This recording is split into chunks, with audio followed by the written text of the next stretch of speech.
इदं सुरूपं तथा वा कलत्रं यशश्चारुचित्र धनं मेरुतुल्यम् मनश्चेन लग्नं गुरोरङ्घ्रिपद्मे ततः किं ततः किं ततः किं ततः किम्.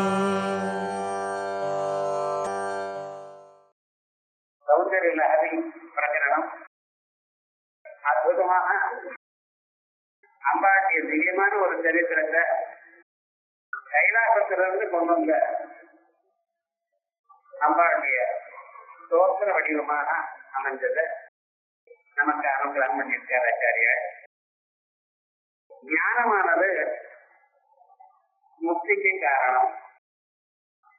அந்த ஞானமானது பக்தி இருந்தா தான் வரும். பக்திக்கு ரெண்டு விதமா ஆச்சாரியார் விவேக சூடாமணியில சொல்லியிருக்க. சத்வரூபானுசந்தானம் பக்தி வித்ய விரியதே அப்படின்னு ஞானமே உயர்ந்ததான ஒரு பக்தியாகவும், அந்த அம்பாளுடைய ஸ்வரூபத்தை சர்வதா சர்வகாலமும் தியானம் பண்ணிட்டு இருக்கிறது ஒரு பக்தியாகவும் ரெண்டு விதமா சொல்லியிருக்க. அப்படி அந்த பக்தி நமக்கு கிட்டி ஆத்மஸ்வரூபம் நம்ம அறியக்கூடியதான யோக்கியதை இந்த பிறவியில நமக்கு வரணுன்றதுக்காக உயர்ந்ததான ஒரு தத்துவத்தை நமக்கு ஆச்சாரியார் சொல்லிட்டு இருக்க. அதுல தாந்திரிக பிரக்கிரையில நம்ம சரீரத்துக்குள்ள சகலமும் இருக்கு. உலகத்துல என்னென்ன இருக்கோ எல்லாமும் சரீரத்துக்குள்ள இருக்கு. அண்டாண்டம் அண்டம் பிண்டம். அண்டம்னு சொன்னா உலகம் முழுக்க இருக்கக்கூடியதான தத்துவம். பிண்டம் என்று சொன்னால் நம்ம சரீரத்துக்குள்ள உலகத்துல இருக்கிற எல்லா தத்துவமே நம்ம சரீரத்துக்குள்ள இருக்கு. எது ஆகாசத்துல இருக்கோ அதெல்லாம் நம்ம ஹிருதய ஆகாசத்துல இருக்கு அப்படின்னு சொல்ற. அப்படி அந்த தத்துவத்தை நாம் இங்கு தியானம் பண்ணினோமே ஆனால் வெளியில எந்த பதார்த்தம் நமக்கு வேணும் என்று நினைக்கிறோமோ எல்லாத்தையும் நம்ம அடையலாம் அடையலாம் அப்படிங்கிற ஒரு தத்துவத்தை விசேஷமாக பிரதானமாக மனதில் வச்சிருக்கோம். அநேக விதமான ஸ்லோகங்களை நமக்கு சொல்லிருக்க. அதுல இந்த ஸ்லோகத்துல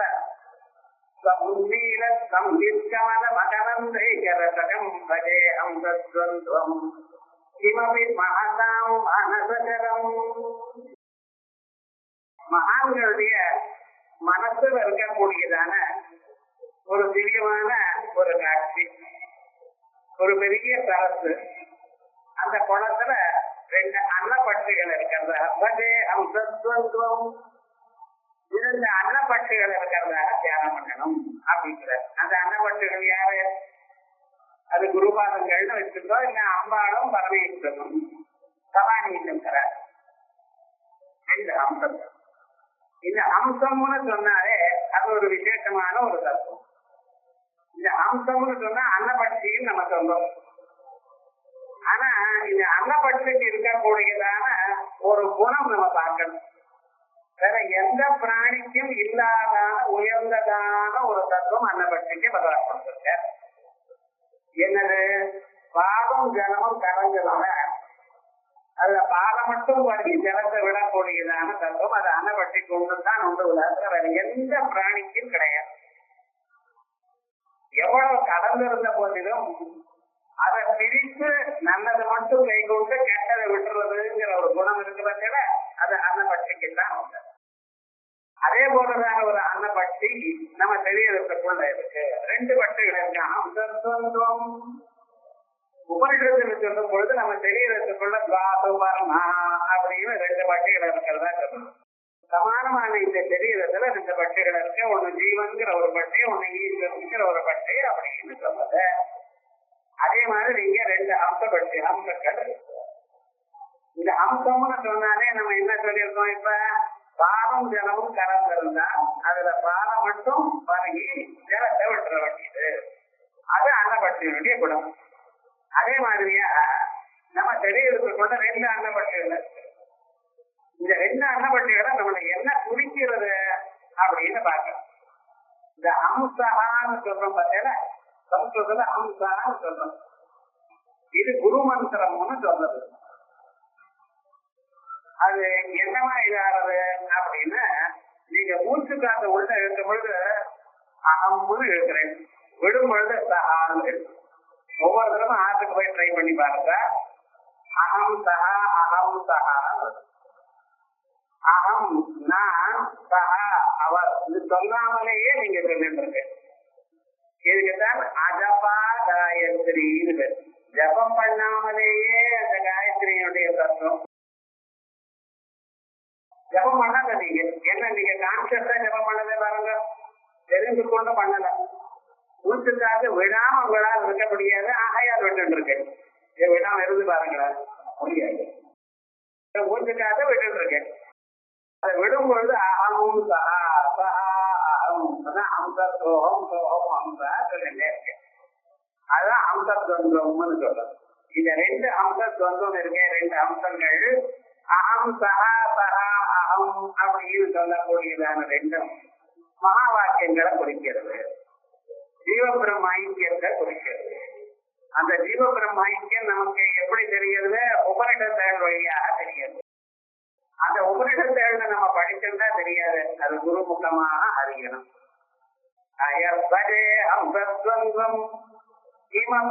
அது என்னதுன்னு தெரியல, எப்படியோ ஏதோ எங்க இருக்குன்னு தெரியல, கிமபி என்னதுன்னு தெரியல. மகானதா மகானசகரம், மகதா மகான்களுடைய மனசுல தெரிவிக்கக்கூடியது.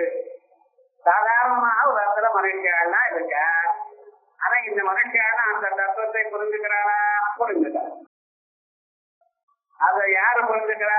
மகான்களா இருக்கிறவா புரிஞ்சுக்கிறான். மகான்களா இருக்கிறவா புரிஞ்சுக்கிறான்னு சொன்னா அந்த மகத்துவம் அவளுக்கு எப்படி வந்தது அப்படின்னு நம்ம பார்க்கணும். மகத்துவம் எப்படி வந்தது? குரு அனுகிரகத்தினால. குரு அனுகிரகம் எப்படி வந்தது? ஜன்மாந்தரத்துல நீங்க பண்ணினதான பாக்கியத்தினால. அநேக ஜன்மாக்கள் கொஞ்சம் கொஞ்சமாக புண்ணியம் பண்ணி பண்ணி அந்த புண்ணியங்களுடைய ஒரு சேர்க்கையினால பகுனாம் ஜன்மனாம் வந்து ஞானவான்மாம் பிரபத்தியதே அப்படின்னு அநேக ஜன்மாக்களுடைய புண்ணியத்தினால ஒரு ஞானியானவன் பகவானா அடைகிறான். எப்படி? ஆச்சாரியோபதேசம் வழியாக. அந்த ஆச்சாரியன் என்ன சொல்றாரு உங்களுக்கு? ஊர்ல இருக்கிற கதை சொல்றாரா? இல்லை. இதை பார்க்கணும். ஆச்சாரியன் எப்பொழுதும் வார்த்தைய அளந்து பேசுவார். அர்த்தம் கோவிச்சுக்கு பிரயோஜனம் இல்லை. ஏன்னா உபனிஷத்தை அப்படிதான் சொல்றது. மற்ற வார்த்தைகள்ல நிறுத்தி விடுங்க. அமிர்தத்தை அடைவதற்கு வழி என்ன? மௌனமா இருக்கிறார். எவ்வளவு குறைச்சலா பேசினா அவ்வளவு நல்லது. இந்த பேச கூட தெரியாத ஒரு மனுஷனுக்கு அதுல என்ன நிர்பந்தம்? நம்ம அதுதானே பண்ணிட்டு இருக்கோங்க. அதுதான் வேண்டாம். ஏன்னா அதிகமாக பேச பேச உங்களுடைய சக்தி எல்லாம் போயிட்டே இருக்கு. அந்த சக்தியானது நீங்க ஜபத்துக்கு உபயோகப்படுத்தணும். எவ்வளவு குறைச்சலா பேசினா அவ்வளவு. சரி சார், அப்படி பேசாம இருந்ததுன்னா எப்படி சார்? பேசுறதுன்னா எதை பத்தி பேசுறது? பகல் தத்துவத்தை பேசுங்கள், உபனிஷத் அர்த்தத்தை. அதை தவிர சௌக்கியமான சௌக்கியமா இருக்கா இருக்கு, அவ்வளவு. ஊர்வம் முழுக்க பேசப்படாது. எவ்வளவு குறைச்சலாக நம்ம பேசுகிற ஆத்ம தத்துவத்தை புரிஞ்சுக்கிறோமோ அந்த அளவுக்கு நமக்குள்ள அந்த தத்துவமானது வளரும். நீங்க ஜபிக்கிற ஜபங்கள்னா பர்மனண்டா ஜபிக்கிறது. அதிகமாக வீணாக செலவாக இருக்கிறதுக்கு காரணம் என்ன? குறைச்சலாக. இந்த பேசுவதுன்னா எதை பேசலாம்? வேதாந்தத்தை பேசலாம், சாஸ்திரங்களை பேசலாம், பகவத் தத்துவத்தை பேசலாம். இதை மட்டும் பேசிட்டு இருந்தால் என்ன ஆகும்னா நம்ம சக்தி நம்மகிட்டே இருக்கும். இதே தத்துவத்தை அந்த அம்சபட்சிகள் சொல்லலாம். எப்படி? என்ன அம்சபட்சிகளுடைய ஆலாபத்தினால், ஆலாபம்னா பேசிக்கிறது, ஒருத்தர் சம்லாபம் பேசிக்கிறது. அதனால என்ன கிடைக்கிறது? குணித வித்யா வரைநதி, அஷ்டாதச குணித வித்யா வரைநதி, அஷ்டாதச 18 விதமான சாஸ்திரங்கள். ஒவ்வொரு சாஸ்திரமும் இந்த 18க்குள்ள அந்தர்கதமாக இருக்கு. என்ன சுவாமி 18? 4 வேதங்கள். இந்த 4 வேதங்களுக்கு மேல 6 அங்கங்கள். சித்தா, கம்பகா, வியாகரணம், நிருத்தம், சந்தகா, ஜோதிடம்.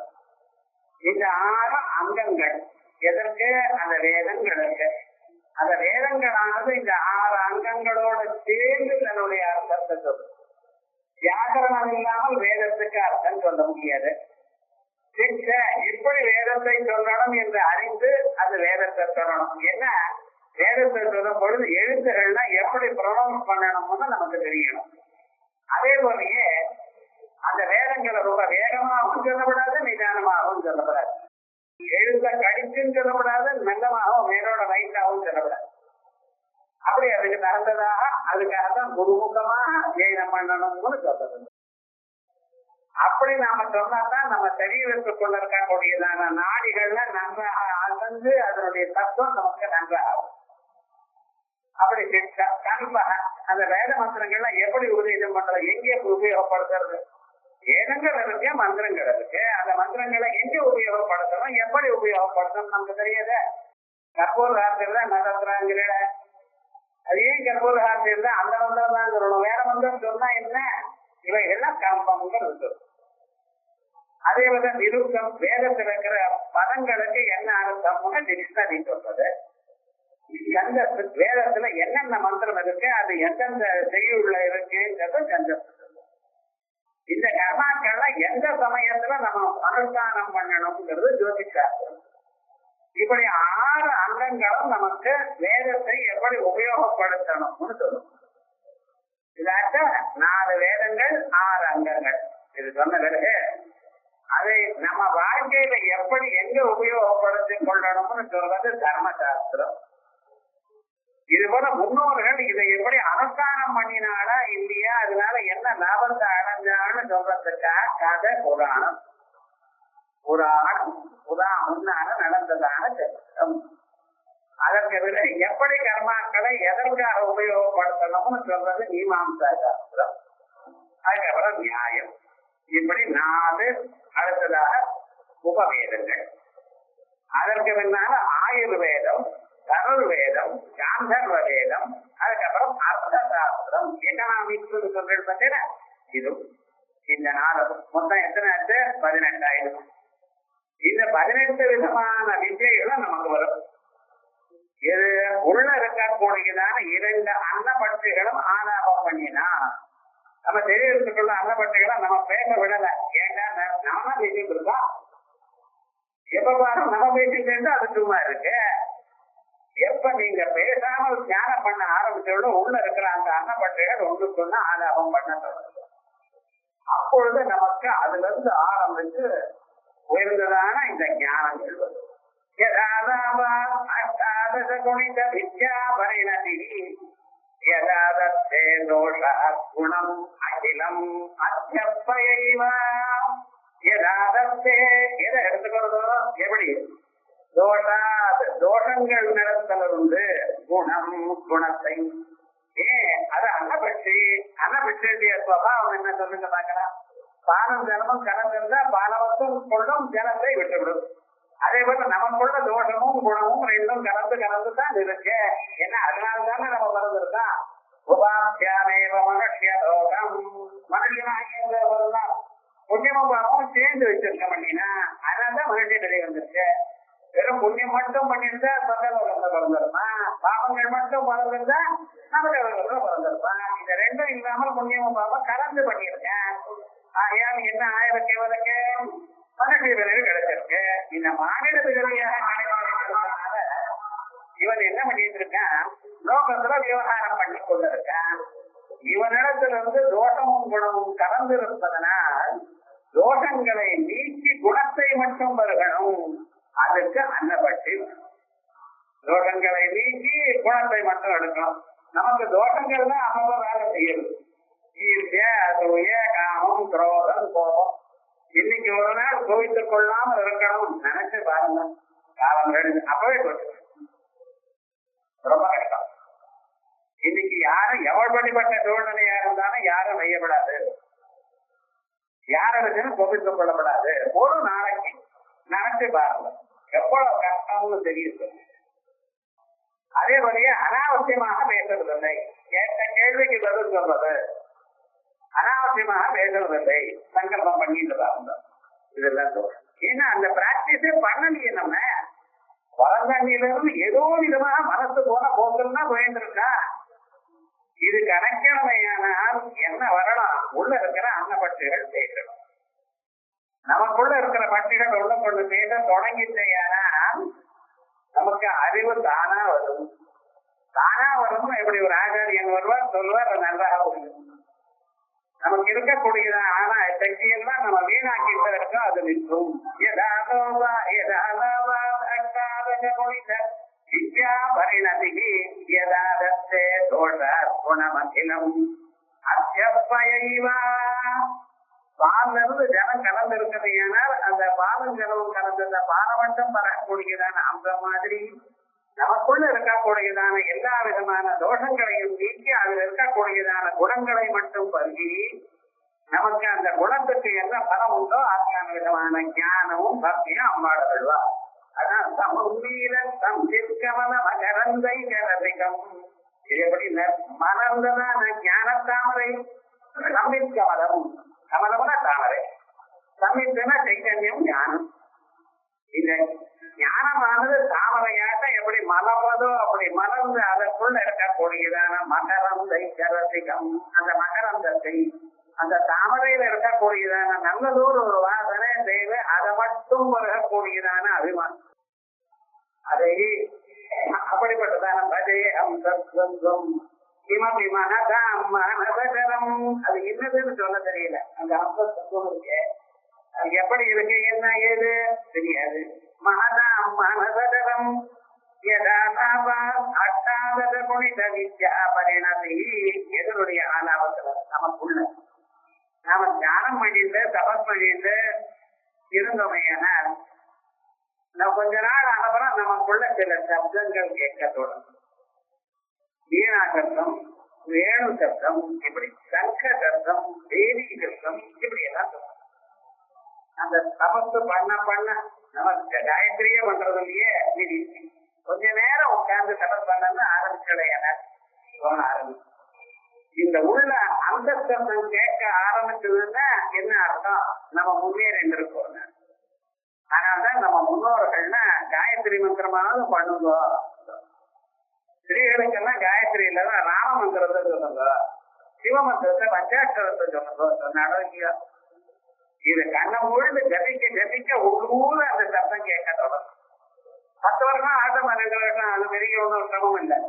ஆனா என்ன கேட்க தொடங்கினால் உங்களுக்கு எதிர்பாராமல் எல்லா விதமான நன்மைகளும் ஏற்படும். ஏன் எங்கிருந்து ஏற்படுறது? போன ஜென்மம் அது நீங்க பண்ணினதான புண்ணியங்கள்லாம் இருக்க பட்சல அதை நாம கூட பண்ணினதான பாபங்கள் அமைக்கின்றது. அத பலத்தை கொடுக்காமல் அதை இருக்க பண்றது. இப்ப அதை தனியா பிரிச்சு எடுத்துட்டோமே அந்த புண்ணியங்கள் பலத்தை கொடுக்க ஆரம்பிக்கிறது. அதனால நமக்கு சேரம் ஏற்படுது. அதான் மகரந்தை கரதிகம் பஜே அம்சம் கிமபி மகதாம் மனதரம். இப்படி யார் அனுசந்தானம் பண்றாரோ அவனுக்கு மகான்கள்னு பகவான இப்படி தியானம் பண்ணிட்டு அம்பாட்டி ஒரு முக்கியமான ஒரு சக்தி நமக்கு ஏற்படுறதுங்கிறது தியானம் பண்ணிட்டு யார் தபஸ் பண்றாளோ அவளுக்கு மனசுல இப்படி ஏற்படும். என்னைக்கு இந்த அம்சபட்சைகள் ஒன்றும் கொண்டு சேர்றதோ அது பேசுகிறதோ அப்பொழுது 18 விதமாக இருக்கக்கூடியதான வித்யாபரணி அதோட மனுஷனுடைய மனதில் இருக்கக்கூடியதான தோஷங்களிடத்திலிருந்து குணம் அகிலம் எல்லா விதமான குணங்களையும் அத்தியா பயகிவா பாலிருந்து ஜனத்தை எப்படி பிரித்து பாலவட்டம் வருகிறதோ அப்படி வரக்கூடியதான தன்மை இவனுக்கு. இதற்கு மேல வேதங்கள் இருக்கக்கூடியதான ஆதி மத்திய அந்தங்கள் 18 வித்யாஸ்தானம்னு சொல்லினோம். அந்த 18 வித்யாஸ்தானங்கள்லயும் இருக்கக்கூடியதான ஆரம்பம், முடிவு, எண்ணம், இந்த 3யும் நடு எல்லாத்திலையும் இருக்கக்கூடியதான ஓங்காரம் இருக்கு. அதன் வடிவமாக ஓங்கார உபாதமும் இவருக்கு கிடைக்கிறது. அந்த ஒரு தத்துவம் நமக்கு எப்படி தெரிகிறது சார்? மின்னல் போன்ற தெரிகிறது. இது விதம் யோகஜனகம் சிவம் தேவே தேவி மபிசிதமாக சமானம் யோகாந்தியாயாம் சாரோக்கிய தவறே விதூதாம் விலசதி சகோதரி ஜெகதி என்றதான போன ஸ்லோகத்திலேயே சொல்லிருக்க.